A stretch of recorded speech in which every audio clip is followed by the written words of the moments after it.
started with Elliot Handler, who saw the toy cars his son played with and thought to himself, I could make something better. You see, right from the very beginning, Elliot envisioned a toy car that looked cool and rolled fast, making it that much more fun to play with. At the time, there was nothing out there like that. Handler brought in former rocket engineer Jack Ryan and General Motors car designer Harry Bradley to help, and between them they made the first 16 cars, known as the Original 16. Jack's team developed the stainless steel axles and Delrin hubs that allowed the cars to roll super fast, while Harry made them look super eye-catching. Harry and Jack's contributions became the pillars of Hot Wheels, performance and design. The first car off the production line was a custom Camaro, a lot like the one you're driving right now. See what you did there? Yeah! And another of the Original 16 was the custom Fleetside, based on Harry's custom Chevy El Camino. Most of those early designs are inspired by hot rods and muscle cars, which were popular in California car culture at the time. After Harry Bradley, more designers joined the team, like Ira Guilford from Chrysler, who did the Twin Mill, and Larry Wood from Ford, who designed the original Bone Shaker. But right from the beginning, they were designing cars to do one thing above all: roll really, really fast on plastic track. You've done your research. Research? I memorized this stuff when I was 6 years old. One reason why Hot Wheels are so eye-catching is because of a special paint called Spectraflame. They use a transparent lacquer applied over a polished zinc plating, which gave it a totally awesome metallic effect. Just like a real car, since then Hot Wheels has broadened and developed its paint techniques to support a variety of looks and effects. Fascinating stuff, right? Another detail was the red stripe on the tyres, like the one you're driving now. They called them red line tyres, and they look so cool! Red line tyres are a defining characteristic of this era and are really sought after by collectors.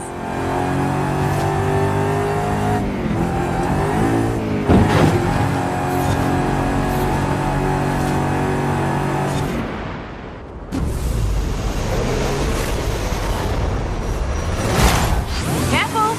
Technically, that's more than 1,400 brake horsepower you've got there.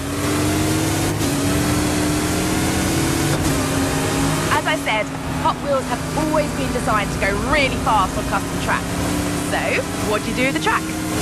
Well, you make it in segments so people can build whatever they like. Then you invent a battery-powered booster to shoot cars along the straight and a speed brake to slow them down for tight turns. You can even tune how fast the booster will propel the cars. But why stop there? Loops, jump ramps, bank turns, gravity drops, trestle bridges, chicanes, crossovers, lap counters, multi-lane, side-by-side racing launchers. All fully compatible, of course. That's just good engineering. They even made an auto shop with a working dyno and a teeny tiny oil can and wrench to tune up your cars. I played with it. Nice. So why's the track orange? It's like bright orange. Can't argue with that.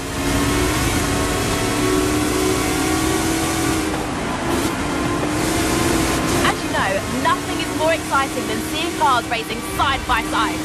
Hot Wheels made loads of accessories for this, including launchers for the start line, speedometers to clock the speed of passing cars, and finish gantries that could show which car had won.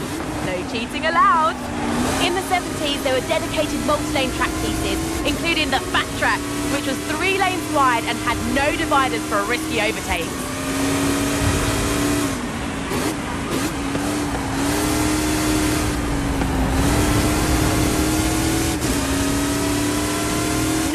There's even more fun stuff to play with. You've got figure eights, multi-story garages, rubber band kickers, and even giant sharks and dinosaurs that chomp on the track. Why else do you think we've got a giant dragon right here at the park?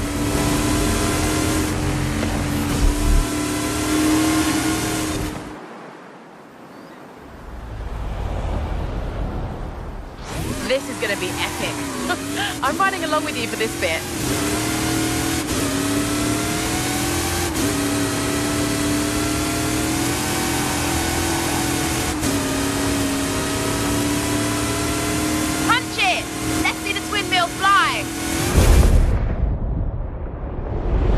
Thankfully, our cars have real suspension.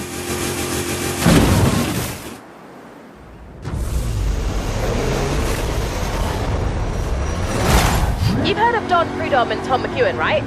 They were famous NHRA drag racers in the 70s who had a friendly rivalry going on for years.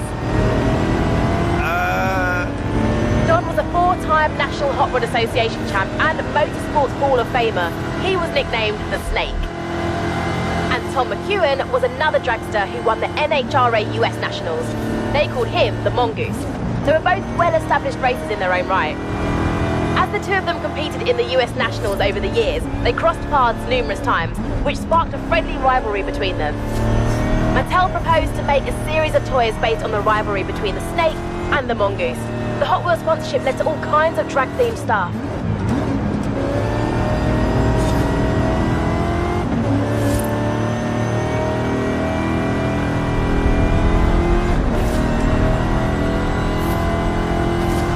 Hot Wheels came out with all kinds of new lines back then.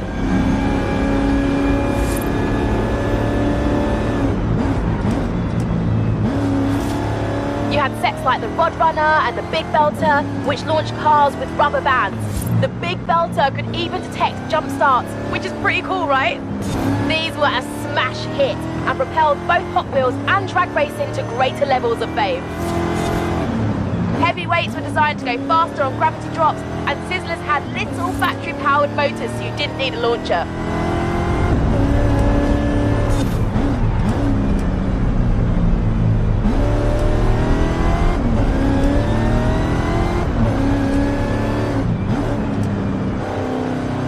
Designer named Paul Tam started drawing 6-wheel designs like 6-shooter and open fire.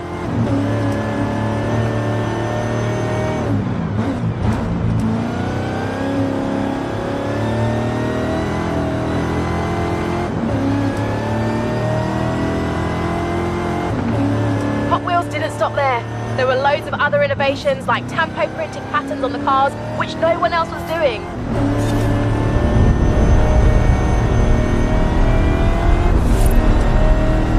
Then you had the Hot Wheels Collector's Club Kit, where you could mail in to get either the Boss Huss, Heavy Chevy, or King Cuda, all with open hoods, big supercharger blowers, and silver paint jobs. Oh, so cool. Wish I'd been around back then.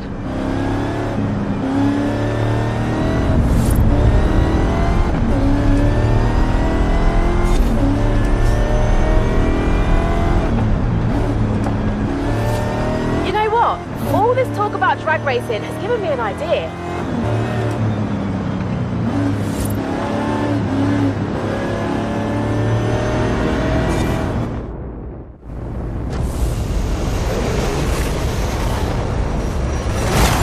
Time to see if that snake has a bite.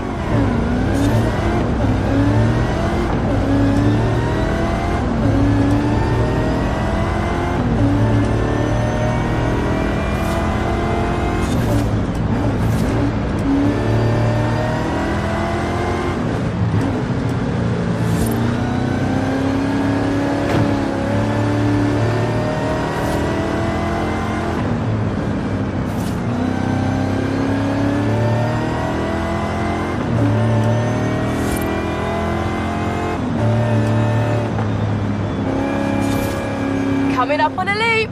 Keep your car in the middle.